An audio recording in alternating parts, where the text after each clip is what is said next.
Hey, welcome to Optimize Your Body with Martin Silva, where we talk raw, uncut facts to truly help you optimize your body. What's happening, Drew? How you doing out there, mate? You all good? Good morning, Martin. How are you? It's been a long time. Good evening, mate. It's 7 p.m. here. What time is it there, mate? I'm sure it's bright and early by the looks of you. I'm sat here in the dark with my coffee, so I've just been to Dunkin' Donuts, mate. It's the only place open at 4 in the morning, so nice. Unless a man would crumble in there, I promise you, because they got muffins, donuts staring at you, but I was strong. And they're trying to upsell you every minute as well, so. Yeah, well, you didn't have any donuts? What's that little bit of chocolate on the side of your mouth there, mate? I know yeah, trying myself because I've just overdone my calories for the day already. Yeah, Drew's back. It's good to see that you're back on the coffee, mate, because I thought it would be superhuman to come off it all together. But fair play, mate. How long did you come off coffee for? That's a crazy thing to do. Like a month at a time, yeah. Yeah? But I'm trying to cycle in and out. But it's kind of the first week when you come off coffee is a very depressing week. I'm not sure if you felt the same, but it's a tough old slog in that week. Mate, it is. Life is miserable as fuck, basically.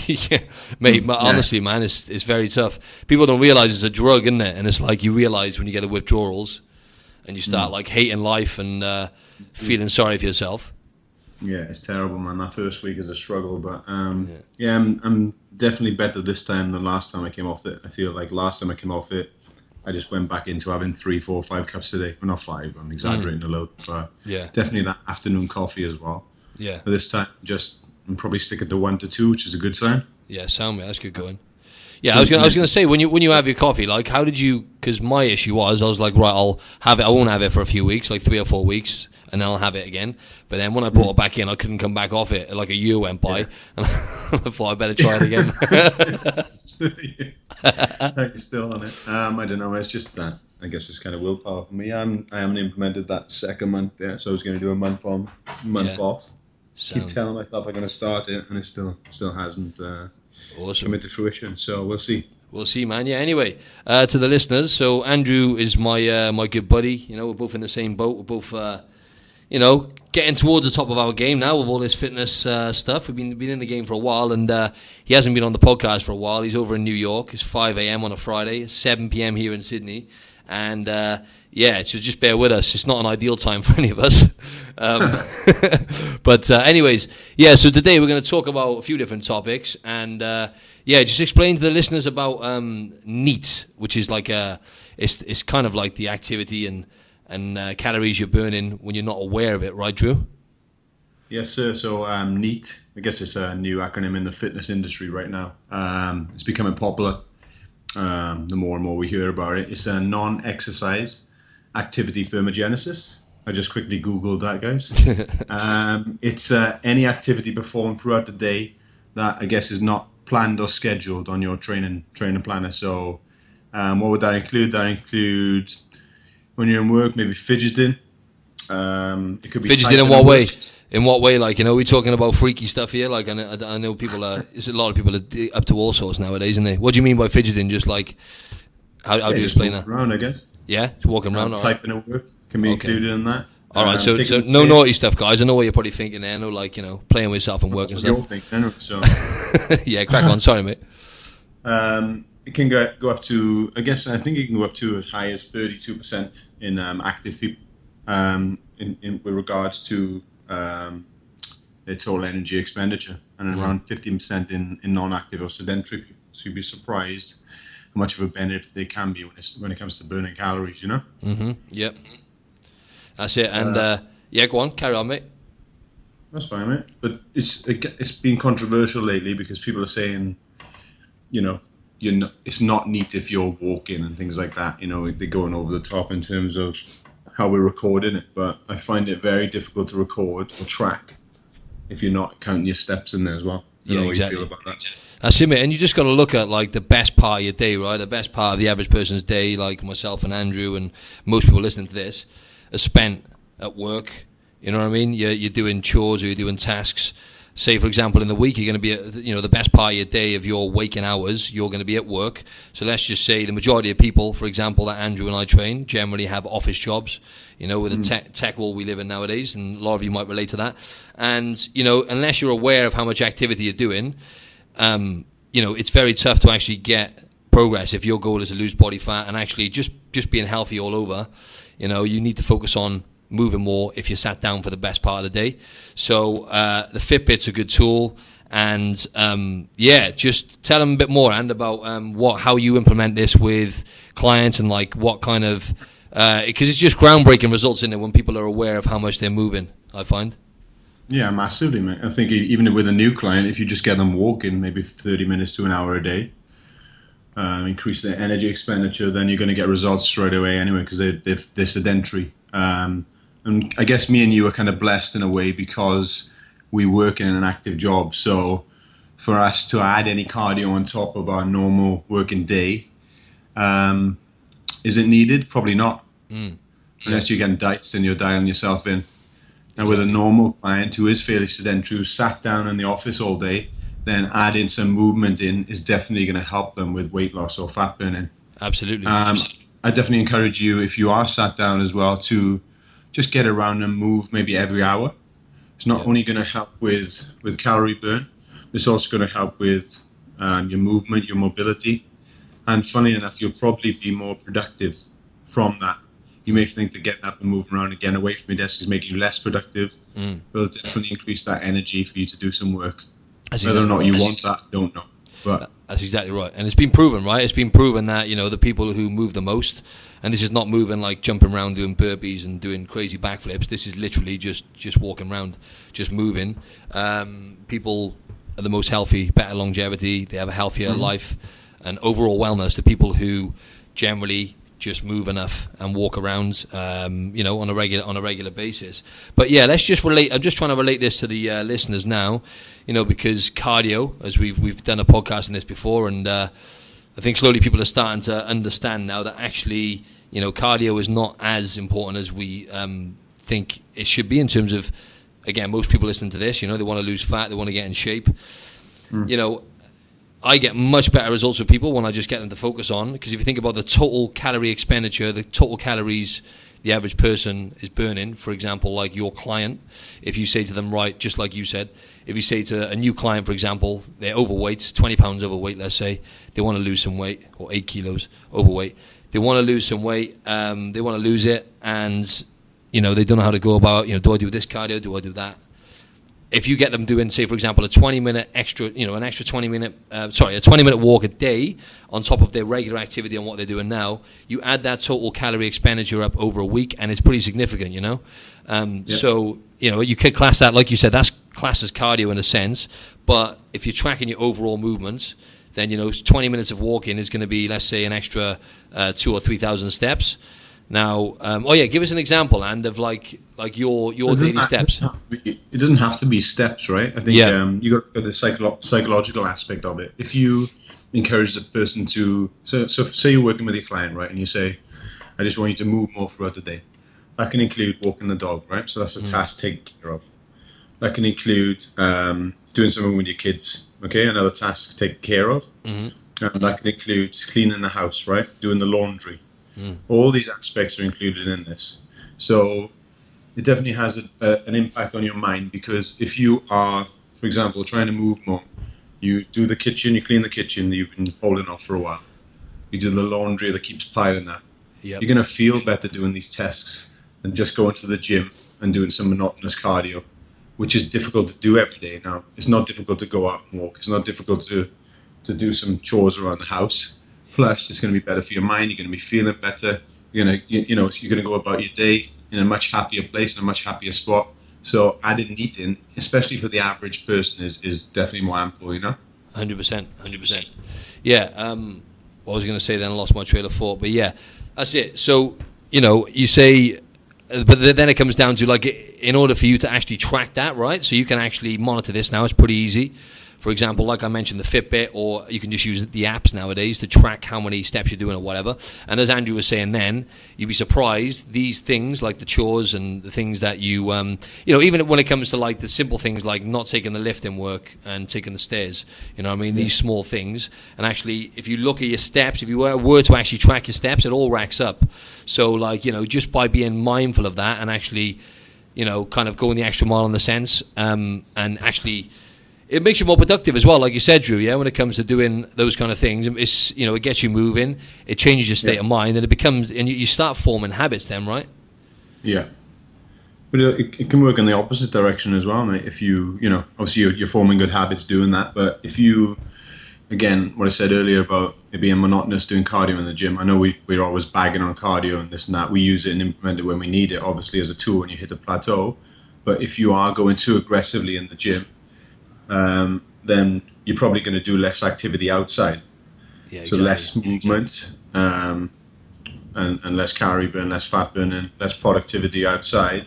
And then that kind of defeats the purpose of what you want to do, right? So just be aware that if you're doing strength training in the gym and you're adding cardio on top and it's maybe a high intensity session, then you when you're outside the gym, you probably won't even notice, but you're definitely moving less throughout the day. So just be very careful when you're implementing cardio into your routine.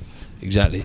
That's it. And if you look at the combination of, we can use ourselves as an example, if you look at the combination of lifting weights, building muscle, and actually just moving plenty, like Andrew and I, for example, yes, we've been lifting weights for a long time, so we've got a decent amount of lean muscle mass, which then in turn is keeping our metabolism, essentially we have a fast metabolism because of the muscle mass we've gained.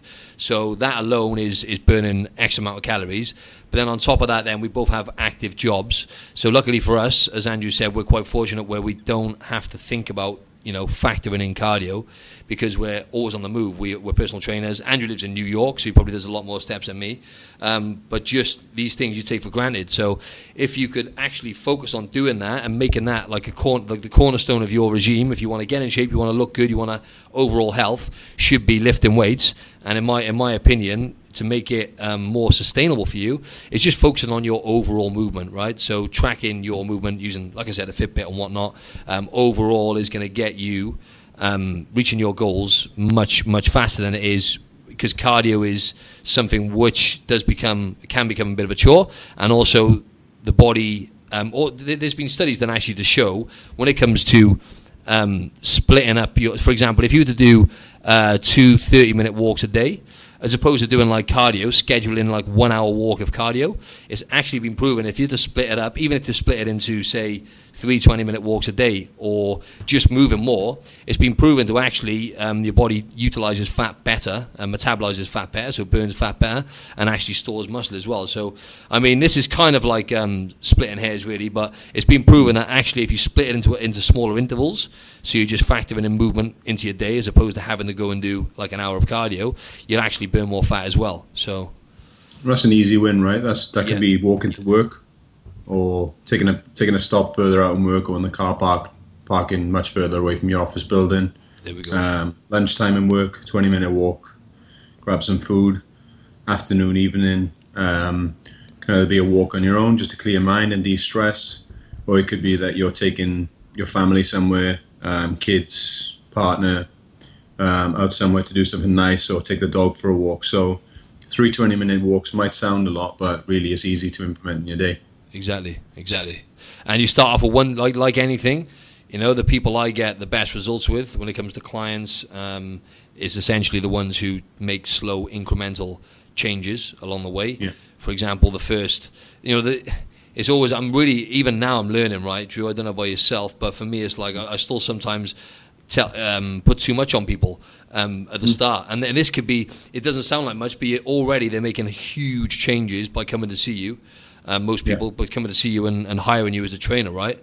So they're making fundamental changes, and then when it comes to, right, okay, now I want to focus on my nutrition. Okay, if you want to do those two things together, even that I find getting someone to track their calories for a week and lift weights at the same time, the tracking side can become a bit too much for them because they've already committed to doing sessions. It's already a big change for them.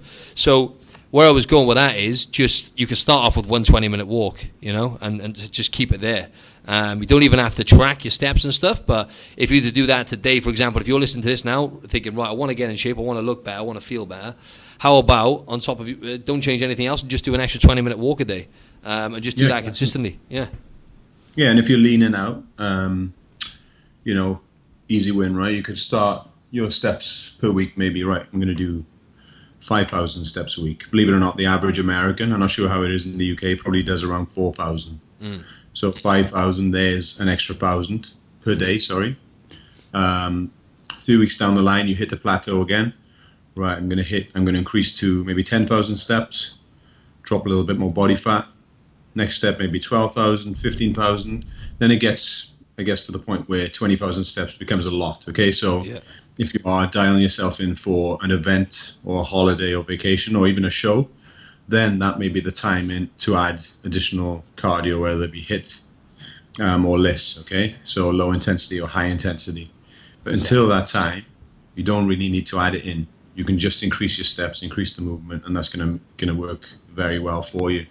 And it's just much less toll on the body to do it like this, especially for the average person or the average gym goer. Now, if you are an athlete, for example, you might be a sprinter, a cyclist, then yes, you should be adding in additional cardio specific to your sport. It's going to help you perform better.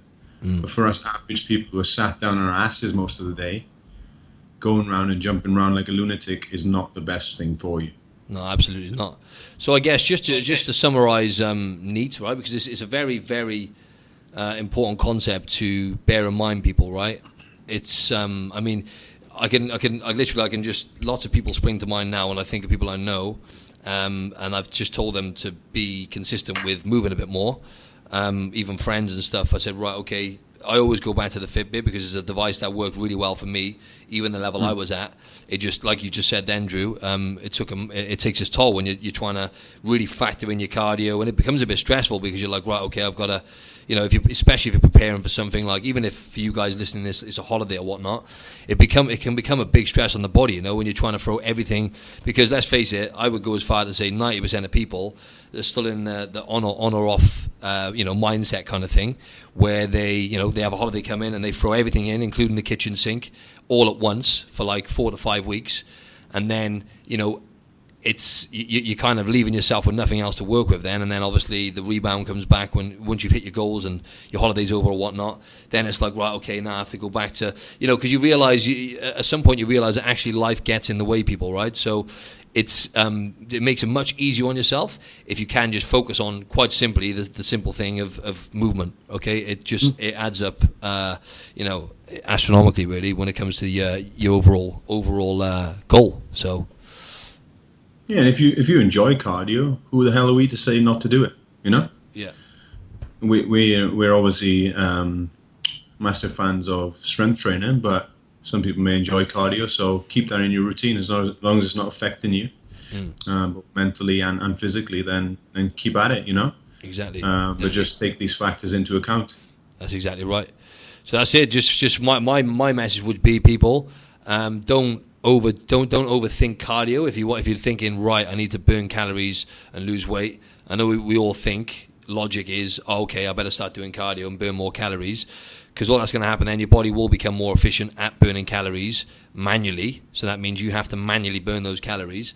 But if you're just moving more, and like Andrew said earlier, just focusing on implementing the simple chores you do, and walking, taking the stairs instead of taking the lift. The simple things like this make a massive difference in the grand scheme of things. So what would you say to wrap it up, mate? To wrap up that topic? Yeah, just make it a part of your lifestyle, NEAT, right? And it's going to be easier to adhere to in the long term. It becomes less of a chore, right? And it's less taxing on your body, so you're less likely to pick up injuries from it. And being productive is only a bonus, right? In the meantime, so it's going to help relationships, with work, and with the way you look and feel. Exactly. And it's great, like the outdoors as well, Drew. I love walking personally. It's a massive hobby of mine, and just going outdoors, experiencing the great outdoors, getting some fresh air, and just cruising around without actually having to push yourself. You know what I mean? Just enjoying the scenery and, like you said, relationships, people you're with. It all racks up, And that, and we're very dependent on our phones and things like that these days. So if you can do that and you can switch them off, stay off social media and just take things in, then it's going to help you de-stress, help you get better sleep. Exactly. And from that, obviously, helps with body composition, which everyone wants. Definitely. Let's jump on to the next topic now then, which is to do with the weighing scales, because you typed up a blog recently, and that was a very good one actually, because I have this struggle with a lot of clients, and we've both been there ourselves when it comes to getting obsessive with that number on the scales, right, Drew? So give the listeners a bit more of an insight into your experience with that, with the whole weighing scale dilemma, and also with clients. It's definitely the implement of control, right? And it definitely affects people's days, actually. So the majority of people, and I'm not knocking on women, but especially women, this is my experience from working with hundreds of clients, okay? It definitely can determine the outlook of their day. So somebody might jump on the scales, they've lost a pound or 2 or 3 or 4, they're happy, they're skipping out the door for the day. Another day they may look at their scales again, they may be up a pound or 2, and that's going to ruin their day, may put them in a terrible mood. Yep. You have to be very careful whilst using the weighing scales, and it's getting a better understanding of what the scales actually mean. I think if it's having a negative and psychological impact on you, in a negative way, then weighing regularly is probably not the best thing to do. Now, I can sit here and knock it like a lot of people do in the industry and say, throw the scales out, do this and that, never weigh yourself. But I think that's kind of the wrong way to go about it. I think it's just having a better understanding of what certain things mean when you check the scales, and thinking about it a little bit differently rather than just seeing a number. What might have been the issue this week when I'm checking the scale? So, for example, have I been out last night eating at a restaurant where the food is probably packed with extra sodium to preserve it? Have I drunk more water that day? Have I drunk less water that day? Am I building muscle?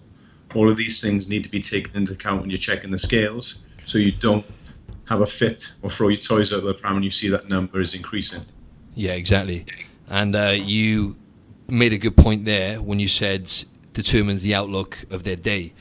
You know, it might sound a bit drastic to some people, but I've witnessed that firsthand myself with clients. Literally, I'm not going to mention any names, but I've had loads of clients in the past. But yeah, like and I might mention the name now. Nah, I won't drop them in it. I'm joking. Laura. I'm joking. That's not a name anyway.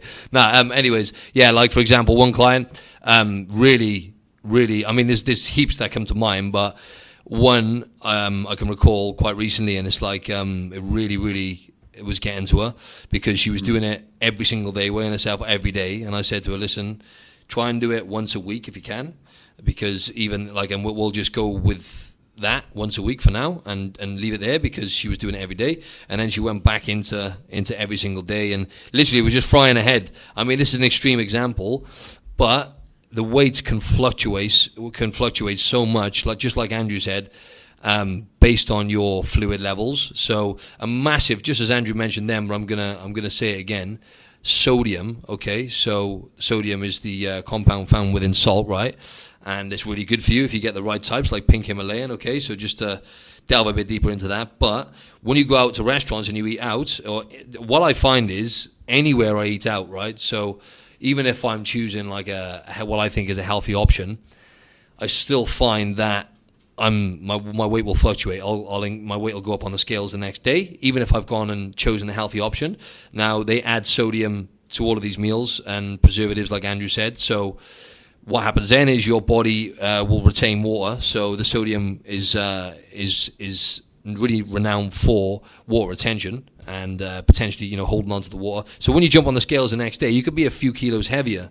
You know what I mean? For example, again, this is a bit of a drastic example, but on the weekends, I think I ate out twice, and on Monday I've been getting some gut issues as well, but most of it was just water retention.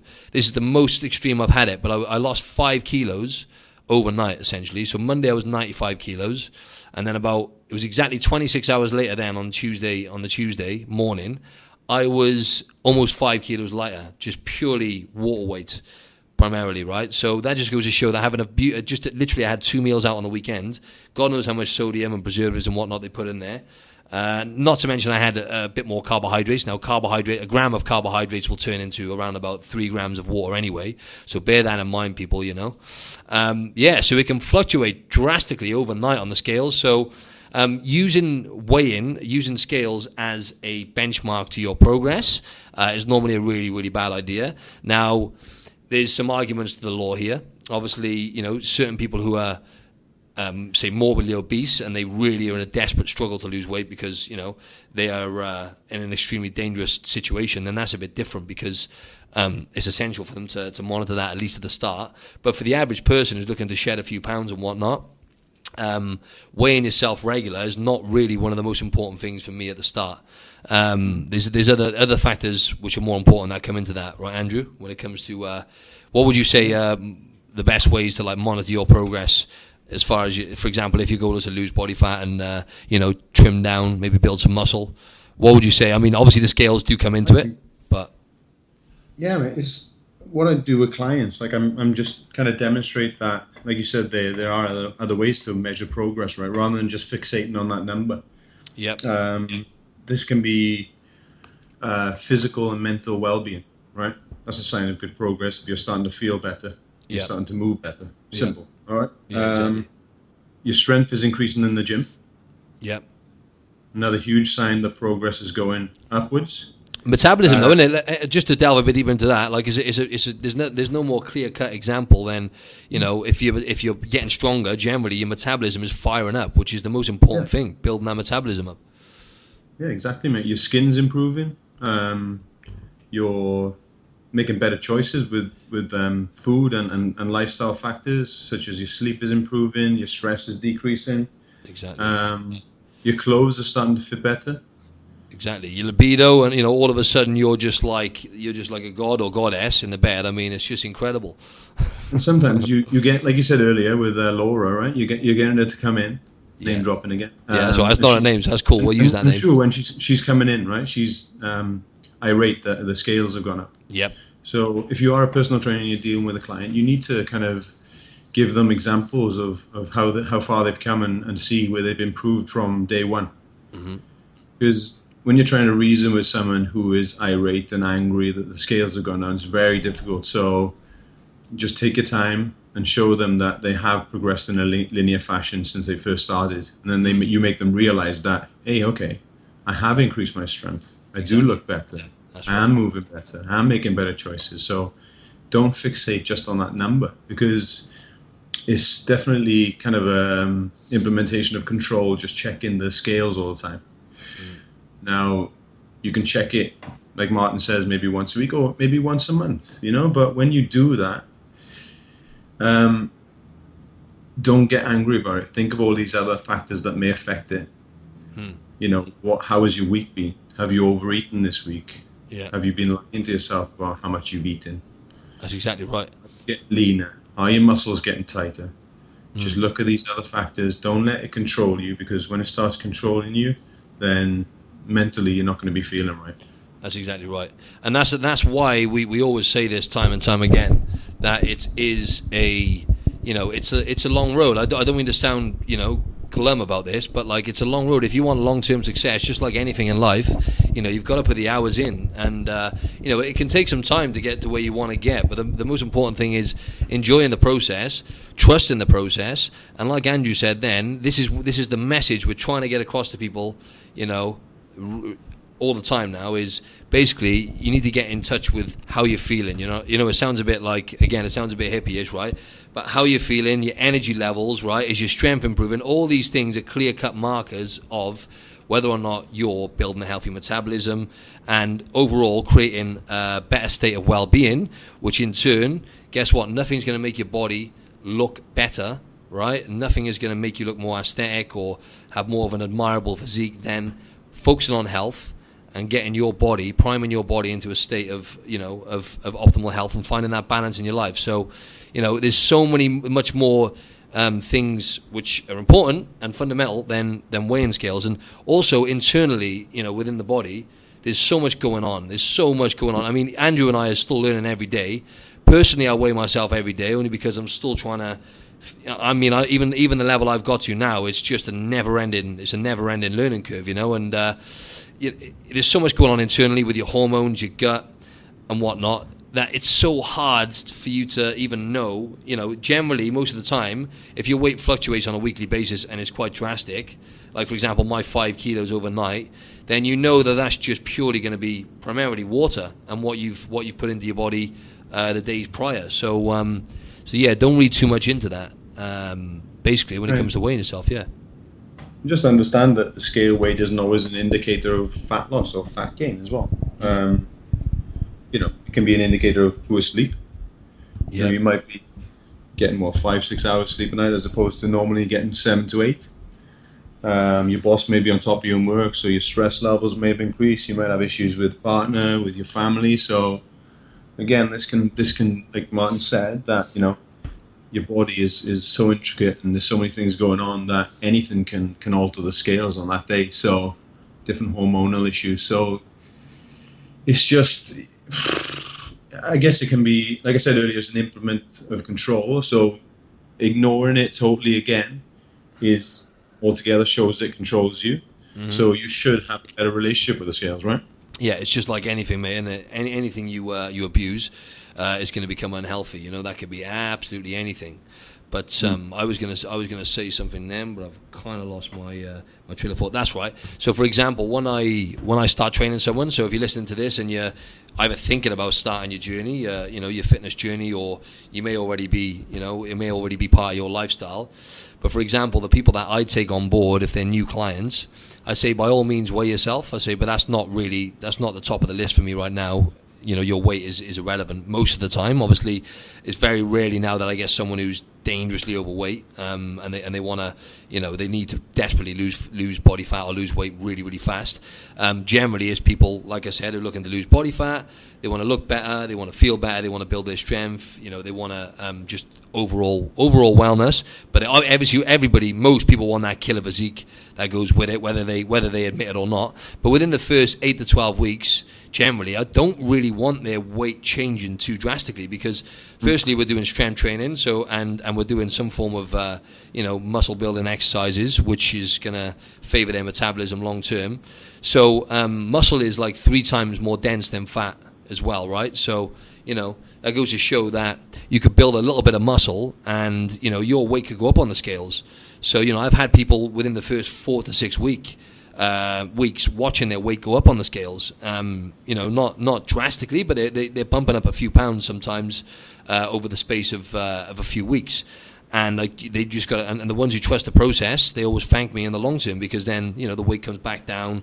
You know, they're losing heaps of body fat. They can see by their clothes, pictures. You know, they transform their body just by trusting the process and not getting too hung up on the scales. So yeah, just to summarize that one, mate. What could you say to the listeners there to get it across? Listen, now, if you on your fitness journey, if anything's been leading to anxiety or depression, I know that I've had issues mentally in terms of my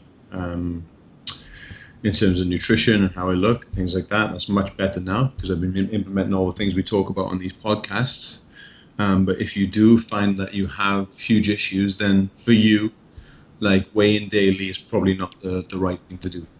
Yeah. Okay. Now, if you can weigh daily and you have a great relationship with the scales and you're taking and implementing all these factors in, and it's helping you, for example, make better choices with food throughout the day, controlling portion sizes, you're making healthier options, then yes, use the scale as a tool.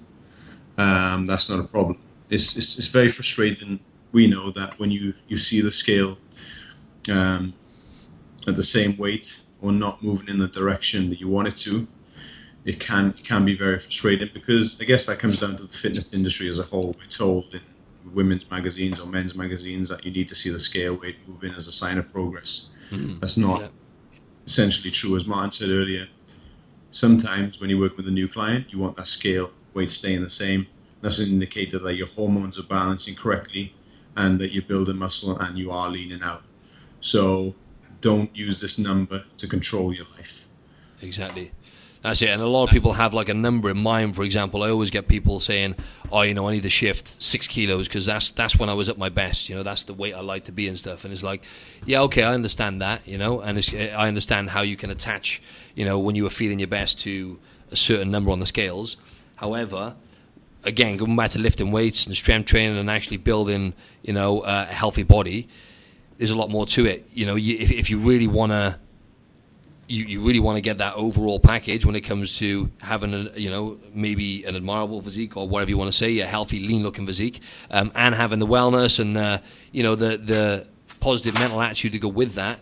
Then looking at numbers is probably not the best way to go. So once again, it comes down to just focusing on how you're feeling and your performance in the gym and the simple things really. So don't neglect.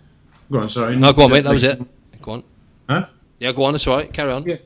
Don't neglect your mental health for how you look, basically. All right. Yeah. In search of perfect aesthetics, because you need mental and physical well-being to go hand in hand. Like I've definitely neglected my mental health in search of the perfect body. Since I've made that switch in mentality, I look better now and I feel better. That's exactly right. So, again, what we keep reiterating to and keep coming back to is that it takes time, guys. There's no magic pill, magic formula out there. You're in this for the long term. Stop fluctuating your weight, stop fluctuating your diet. Focus on something that you can adhere to long term, whether it comes to training modalities and it comes to nutrition. And the fact is that you will look and feel 10 times better, I promise you. That's exactly right. There's definitely an issue in the fitness industry, like most things. We're too focused on how we look, and we're not factoring in good health. Exactly. Yeah. So we could kind of wrap this up now with a few minutes of just quickly running through our journey, because we've got to a level now. It's taken, like we said, Rome wasn't built in a day. It hasn't happened overnight. But Andrew and I have both got to a place now where we no longer think about, how do I look? How are my abs looking? Obviously, we probably check our abs numerous times on a daily basis still. That's a given. But that's just ingrained into us now, because obviously when you've stepped on stage and your physique's being critiqued and you've been judged and compared to other people, I think the way where Andrew and I were prior to embarking on our journey, competing as men's physique guys and fitness models and whatnot, we already had a really unhealthy kind of body image issue, if you like, leading up to that, in terms of it's very common whether you're aware of it or not. But Andrew and I both were both quite skinny teenagers, and then whatever kind of happens along those years, they're quite tender years, and you're always sizing yourself up to other guys and whatnot. You have insecurities, and these things don't shift. They don't just disappear. So most of the time you're either going to cement in these issues in terms of, right, I want to look good, but then you're looking in the mirror and you're not seeing. You're not satisfied with what you're seeing. You're like, for me, for example, as I've mentioned before, it's always been my legs a bit out of proportion with my upper body. Now I'm kind of in proportion because I've put the work in over the years, but I was always basically making it so much more worse in my head and really multiplying this, exaggerating the situation in my head, when in reality it's all internal. So so getting to that point, folks, is a great place to be when you're just really enjoying the process, and you're just consistent with doing the things which really get you your bang for your buck, like lifting weights regular, and as we mentioned about NEAT, moving enough, and eating healthy whole foods, for the most part, and just trying to look after your body. Everything will fall into place if you just focus on those things and the basic things. So like Andrew said then, unfortunately, when you go online nowadays, everything is 5 minutes this, 20 minutes that, lose 20 pounds of fat in 1 week or whatever it is. And unfortunately, folks, you're going to do more harm than good if you're getting sucked into these things. Not only are you going to get, for example, if I take someone now, using the weighing scale as an example, someone comes to me, all right, I've got a holiday in 3 weeks. I need to get lean. I've got 3 weeks. I want to lose all this body fat and this weight. Okay, sometimes I might say, okay, let's just throw everything in, including the kitchen sink. Go for it. and because that's just such a short amount of time. I mean, you can't really do much with that anyway. So if you focus on, looking at the bigger picture and thinking, right, okay, I want to do this long term and I want to sustain this for the rest of my life, then you've got to plan a bit ahead and just try and get yourself into these healthy habits, such as lifting weights a few times a week, walking, doing whatever cardio you enjoy. If you enjoy doing cardio or any form of exercise you enjoy, for God's sake, just crack on and do it. So yeah. Yes, sir. What are you saying, mate? Yeah, does it really matter how much you weigh? Think about it deeply. Does it really matter how much you weigh if you're looking great anyway? Yeah, that's it. And, doesn't. You're ticking off your checklist and you're feeling better. That's it. Mentally. And as I said earlier, like you're getting strength increases, your libido is improving, you're eating better, making healthier choices. These are all indicators of progress. Exactly. Again, keep going back to this. Do not get fixated on the number. It's just going to drive you insane. That's it. So where are you at right now? Just to kind of wrap this one up, Drew. Where are you at now then on your fitness journey? What's going on with you right now? Because obviously, you're doing a lot of. You're signed with Wilhelmina, right? The big agency out in New York. You're doing really well with the modeling stuff. I mean, you're in the photo shoots you're doing and stuff are quite regular, and you've been in good shape all year round for a while, but you seem to be tip top right now, mate. So what is it you're doing then to maintain your shit, if you like? Same as you just said, then. I'm focusing on the long term, not short term. Like years ago, I think when we were preparing for shoots and obviously fitness competitions, there was a case where we would spend a lot of time leaning out. We'd starve ourselves. We would put ourselves through most horrendous tasks and horrendous nutrition protocols with bland foods and excess cardio and things like that.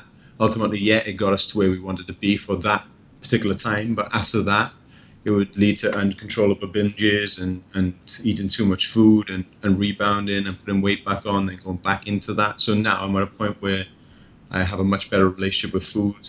I'm making better choices. My food is tasty and delicious. I'm not adding in too much cardio. I'm enjoying the form of training I'm doing. And it's just becoming easier to maintain a lean look all year round. Plus, I feel better with it. Yeah. I'm not suffering from depression, anxiety, those type of things. Yeah. It's tough when you're out there and you're competing against other fitness models, but I know that, some of them are doing some of these old tricks that we used to, and I'm thinking, wow, there's a much easier way. Exactly. And that's what you, as people, keep kind of and dissolving the information we give you, listen to other podcasts, search out the good people out there, and I promise you that if you focus on the long term, like keep reiterating, then it will become easier to stay lean. And then when you have a holiday coming up or vacation, or you have a fitness shoot, you can easily dial yourself in rather than suffering. Yeah, exactly. But the kitchen sink in, like Martin said earlier. That's it. And how do you manage it? And for example, like the weekend coming up now, say for example, we enjoy our food, right? We love our food. Just to put that one out there, folks, right? We are foodies. Yep. We absolutely love food, and we have a huge emotional attachment to it. There's no denying that. We're not as attached to food now and to the wrong kinds of foods as we used to be, but obviously we still slip up from time to time, and I still have my odd little binge here and there where it gets out of hand. But for example, this weekend, Dan, right? So will you have what kind of food? For example, if you want to have some nice food this weekend, what would you have? What would be your choice of food? Because I know we don't really go for the crappy foods anymore, do we? Because we don't, So just trying to get this message across to people, because it's tough for them, man. You know what it's like. No, it's like you don't crave the crappy foods as much anymore. Yeah. And that's the biggest thing. And look, we're not going to sit here and say, hey, if we see a nice bit of carrot cake or pizza that we know that it doesn't taste delicious. We know it tastes delicious. But sometimes we'll take a look at it and we'll think, okay, how is that food going to make me feel? Rather than just gorging on it. Is it really worth me eating that food today? Yeah. If you're out on a social occasion, you're with friends, you're with girlfriend, wife, something like that, and you want to enjoy food and not be awkward, then I will definitely eat, a burger or pizza or something like that. And I'll just enjoy that social interaction rather than just focusing on the food. That's going to help build healthier relationships for me. But sometimes I'd much rather cook a home-cooked meal for me, that's much more enjoyable than eating out at some restaurants. And New York has some delicious restaurants, but I eat food there and I think, well, I could have made that better at home. 100%. And my cravings have gone down for sweet things, for artificial sweeteners, because I'm implementing healthier choices over time. My palate has changed and my taste buds have changed, believe it or not. You know, if you want to like a sweet dessert or something, say for example you've had your meal, right, and then you want to have something sweet afterwards, something sweet and tasty, which is going to give you, you know, serious mouth pleasure. What would you go for, mate? Anything in particular, or any kinds of food you can think, like dark chocolate we like, don't we, and fruit and stuff like that, yogurt. Is anything which is really, I don't know, because you've made a few nice desserts, haven't you, as well? Have you got? Can you think of any off the top of the head? Any nice desserts? I tend to go for like coconut yogurt with banana, some almond butter, maybe some dark chocolate. Same. It's a nice little treat. Exactly. But again, that doesn't sound too delicious to the average listener, right? No. What was the one you made though? Didn't you make like an avocado and chocolate like fudge thing one day? What was it you made? No, that's not me. I made a carrot cake out of different ingredients. Nice. Remember, calories still count when you're doing these desserts as well. I think that's the misconception people get, that they make desserts out of healthier food choices. Exactly. Healthier ingredients, and calories still count. That's it. There's it all adds up. In there, so it does add up, but it's going to be healthier for the body, right? That's exactly right. Yeah. So that's what it's like for me. Yeah. So like on the weekends, if I want I've got a sweet tooth. I do like to have sweet stuff, but generally now my body just tells me, right, go for the fruit.